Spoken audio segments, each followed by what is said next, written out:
A very good day to you. I'm Hank Gross, MidHudsonNews.com. It's Monday, November 14th. The news today brought to you by the Galleria at Crystal Run. What started as a local Dutchess County group of parents to push back against Christian nationalism has spiraled into a national effort. Defense for Democracy was founded by Karen Svoboda after efforts by Moms for Liberty attempted to convince school boards in Wappinger and Arlington to adopt their policies and beliefs to prevent government intimidation and overreach. In one Orange County school district, Moms for Liberty is targeting an openly gay school superintendent. Take your pornographic indoctrination back to where you came from. This is what happens when you mess with our children in Orange County, New York, the group's literature says. Defense for Democracy's Swoboda says word of mouth has resulted in the growth of her group. All of a sudden we have a chapter in Arkansas and in Michigan and in Illinois and in Texas. Like every time I turn around, it's another chapter because there is such a need in our country right now for a group to fight back against Christian nationalism that can give a voice to our teachers and our administrators and our librarians. Svoboda's organization says it will work to maintain communities as well as public education that supports and enhances shared experiences regardless of religious beliefs, cultural background, or sexual orientation.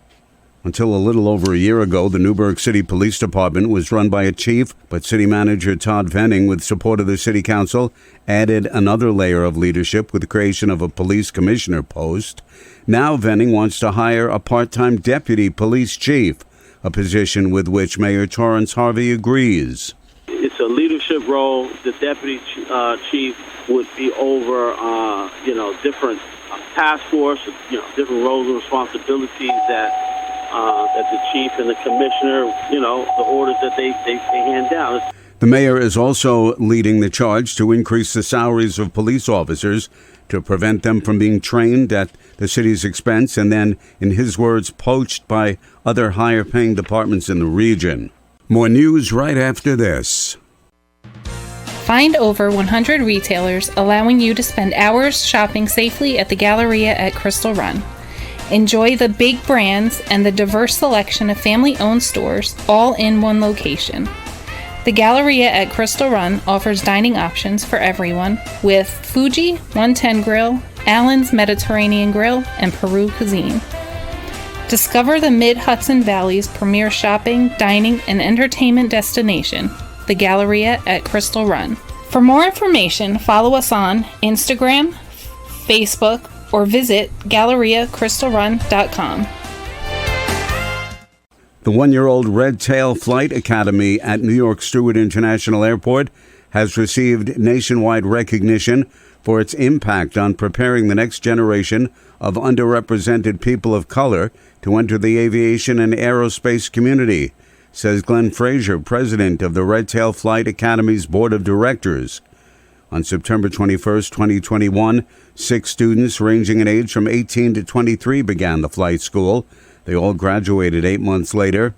Frazier says the academy was created to connect underserved talent of color to careers in aviation and aerospace as a response to the industry's lack of diversity, equity, and inclusion.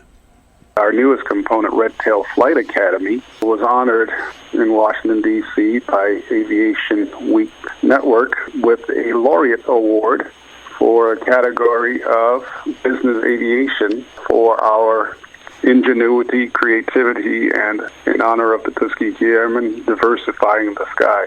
And so we won in the category as a grand laureate against some very formidable aviation groups.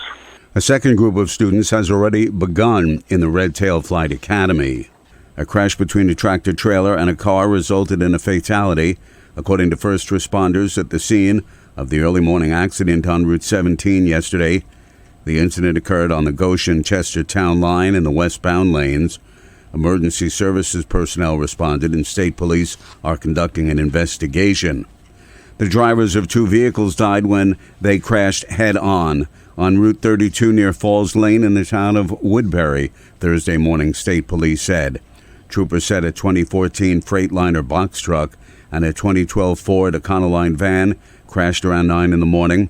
The driver of the box truck, 48-year-old Clive Booth of Goshen, was transported to Westchester Medical Center where he died. The driver of the van, 29-year-old Pedro Lorenzo Gutierrez Lacone of Spring Valley, died at the scene. I'm Hank Gross, MidHudsonNews.com. The news today brought to you by the Galleria at Crystal Run.